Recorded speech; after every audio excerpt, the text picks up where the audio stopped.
Salem to Bangalore போகிறவங்களுக்கான video தாங்க இது. மறக்காத இந்த வீடியோவை சேவ் பண்ணி வச்சுக்கோங்க. இல்லை பெங்களூர்லேருந்து சேலம் வரவங்க மறக்காத இந்த வீடியோவை பாருங்கள், உங்கள் ஃப்ரெண்ட்ஸுக்கும் ஷேர் பண்ணிக்கோங்க. தொப்பூர் கணவாய் உங்கள் எல்லாருக்குமே தெரியும். இங்கே அதிகமாக ஆக்சிடெண்ட் அதிகமாக நடந்துகிட்டே இருந்தது. அதை தொடர்ந்து பொதுமக்களும் சரி, சமூக ஆய்வாளர்களும் சரி, இந்த ஏரியாவை சாலையை விரிவுபடுத்தினா ஆக்சிடெண்ட் கம்மியாகும்ட்டு நீண்ட நாள் கோரிக்கை வச்சுட்டே இருந்தாங்க.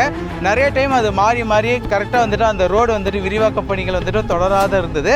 இப்போ உம்பரமாக இந்த தொப்பூர் கணவாயை அகலப்படுத்திட்டு இருக்காங்க. சாலைகளை அகலப்படுத்துகிற வேலைப்பாடுகள் தான் இப்போ நீங்கள் பார்த்துட்ருக்கீங்க.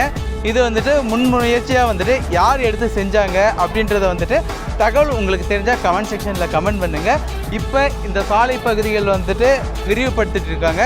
மறக்காத இங்கே சேலம் டு பெங்களூர் போகிறவங்க இருந்தாலும் சரி, இல்லை பெங்களூர்லேருந்து சேலம் வரவங்களாக இருந்தாலும் சரி, முடிஞ்ச அளவுக்கு ஃபேமிலியாக காரில் ட்ராவல் பண்ணுறவங்களா இருந்தாலும் சரி, இல்லை லாரி டிரைவர்ஸ், பஸ் டிரைவர்ஸ் எல்லாம் இந்த தொப்பூர் கணவாயை கடக்கும் போது முடிஞ்ச அளவுக்கு வேகம் குறைவாக ஓட்டுங்க. ஏன்னா அது மற்றவங்களுக்கும் சேஃப்டியாக இருக்கும், உங்களுக்கும் சேஃப்டியாக இருக்கும். இந்த வீடியோவை தொடர்ந்து தொப்பூர் கணவாயை பற்றி ஒரு இன்ட்ரெஸ்டிங் ஒரு சில விஷயங்கள்லாம் எனக்கு தெரிஞ்சுதுங்க. அதையும் நான் போடலான்னு இருக்கேன். அதை தொடர்ந்து இந்த தொப்பூர் கணவாயை இந்த ரோடை விரிவுபடுத்துறதுக்கு யார் முக்கியமான காரணமாக இருந்தாங்கன்ட்டு ஒரு சிலர் சொல்லியிருந்தாங்க. அதையும் போடலாமான்றது கமெண்ட் செக்ஷனில் கமெண்ட் பண்ணுங்கள். இந்த வீடியோ உங்களுக்கு ஹெல்ப்ஃபுல்லாக இருந்ததான்றதையும் கமெண்ட் செக்ஷனில் மென்ஷன் பண்ணுங்கள். இது மாதிரி டிஃப்ரெண்ட்டான கண்டென்ட்டை பார்க்கணுன்னு நினச்சிங்கன்னா மறக்காத என்னுடைய இன்ஸ்டாகிராம் பேஜை ஃபாலோ பண்ணிக்கோங்க. தேங்க்யூ.